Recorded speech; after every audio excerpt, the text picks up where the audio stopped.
Hello viewers, welcome to my channel Bangabadhu's kitchen. আমি পূজা। আজ আপনাদের সাথে শেয়ার করব লইট্টা শুটকির একটি সুন্দর রেসিপি।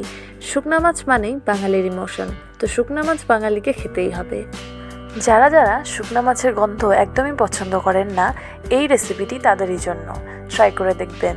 প্রথমে শুটকি মাছটাকে নিয়ে তার মাথার দিকটাকে কেটে নেব। তারপরে সাইডে যে পাখাগুলি থাকে সেই পাখাগুলিকেও সুন্দর করে কেটে নেব।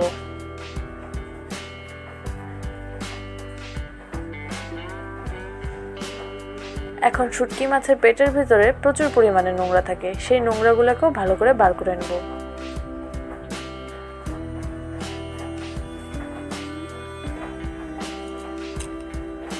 এখন লেজের দিকটাকেও কেটে নেব। এবারে সুন্দর করে একটু বড় করে দু তিনটে পিস করে নেব। এইভাবে সমস্ত শুটকি মাছগুলোকে কেটে নেব। এবার একটি পাত্রে জল দিয়ে শুটকি মাছ দিয়ে তাতে অল্প লবণ দিয়ে সেদ্ধ বসিয়ে দিয়েছি। এখন ভালো করে সেদ্ধ করে নিতে হবে। সেদ্ধ হয়ে গেলে এবারে শুটকি মাছের ভেতরে যে কাঁটাগুলি থাকে সেই কাঁটাগুলিকে সুন্দর করে বের করে নিতে হবে। বের করে নিয়ে আমি সুন্দর করে ছোট ছোট পিস করে নিয়েছি। এবারে কড়াইতে তেল দিয়ে শুকনো মাছগুলিকে সুন্দর করে ভেজে নিব। দিয়ে দিব অল্প একটু পরিমাণে হলুদ, দিয়ে লো ফ্লেমে সুন্দর করে ভেজে নেব। এবার আরও একটু তেল দিয়ে দিব কুচি করা পেঁয়াজগুলি আর কিছুটা রসুন কুচি।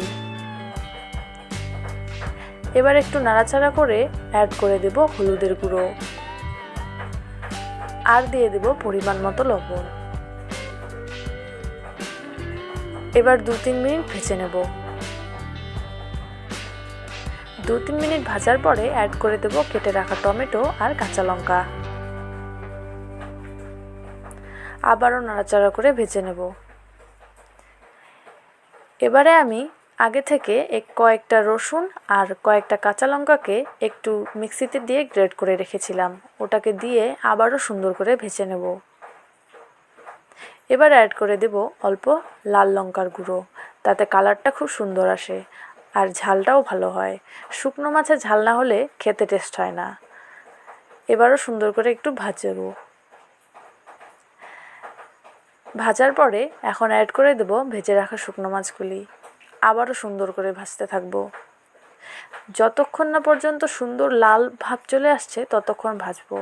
এই দেখুন, ভালো করে না কষলে শুকনো মাছের টেস্ট আসে না, তাই সুন্দর করে কষিয়ে নেব। এখন হয়ে গেছে, নামিয়ে নিলেই তৈরি হয়ে গেল শুকনো মাছের চাটনি। এইভাবে রান্না করে দেখবেন, খেতে খুবই টেস্টি। ভিডিওটি যদি ভালো লেগে থাকে তাহলে ভিডিওটিতে একটি লাইক এবং চ্যানেলটিকে সাবস্ক্রাইব করবেন। Thanks for watching.